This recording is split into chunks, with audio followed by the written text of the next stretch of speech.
YouTube ప్రేక్షకులకు నమస్కారం. ఈరోజు టాపిక్ వచ్చేసి అగ్రరాజ్యాధినేత వీధి రవిడిగా ప్రవర్తించిన వేళ. చూడండి, America president Donald Trump Ukraine president జెలెన్స్కీని శాంతి చర్చలకు అమెరికాకు పిలిచి అమెరికాలో వైట్ హౌస్లో ఓవెల్ ఆఫీస్ అని ఉంటుంది. అక్కడ మామూలుగా దేశాధ్యక్షులను కలిసినప్పుడు అక్కడ మీటింగ్స్ జరుగుతాయి అమెరికాలో.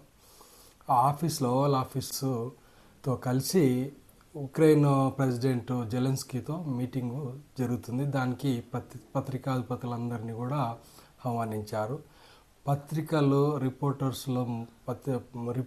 ముందు పత్రికా ప్రతినిధుల ముందు జరిగిన వివాదం చూడండి ఏ విధంగా ఉందో. జెలెన్స్కీ అతని బాధలు చెప్పుకోవడానికి ప్రయత్నిస్తున్నాడు.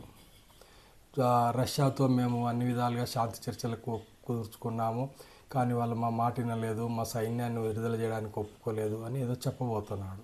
దానికి ట్రంప్ ఏ విధంగా బిహేవ్ చేస్తున్నాడో చూడండి. ఎట్లుంటుంది అంటే, ఒక షార్ట్ టెంపర్ గల మనిషి దేశాధ్యక్షుడైతే, అందులో ప్రపంచానికే తలమానికమైనటువంటి దేశానికి అధ్యక్షుడైతే ఎట్లుంటుందో చూడండి. అతన్ని అమర్యాదగా మేము చెప్పినట్టే వినాలా అంటే, ఒక దేశాధ్యక్షుని పట్టుకొని ఒక వీధి రౌడీలు ఉంటారు, మనం చూసి ఉంటాము. వీధి రౌడీలు వాళ్ళు చెప్పినట్టే వినాలా, లేకపోతే తంతారు.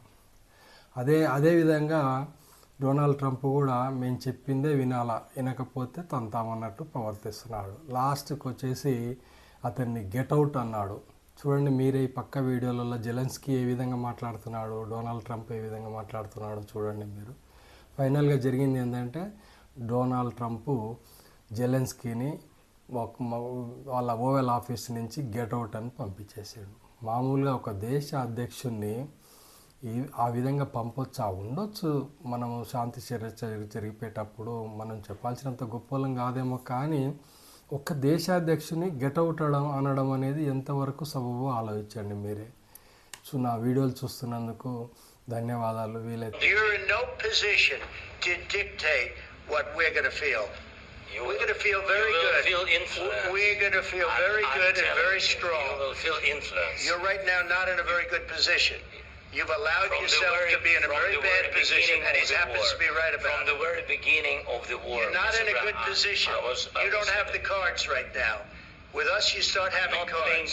Right now, you don't. You're playing cards. You're playing cards. You're gambling with the lives of millions of people. You think I ask you? Sure. Yeah? Yeah. Okay. The Ukrainian president making the point that when they tried diplomacy in the past, Putin broke the deal. He broke the ceasefire. He killed our people and he didn't exchange prisoners. We signed the exchange of prisoners, but he didn't do it.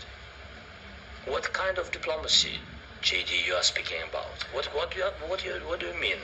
I'm talking about the kind of diplomacy that's going to end the destruction of your country. Yes, but if you Mr. President, with respect, I think it's disrespectful for you to come into the Oval Office and try to litigate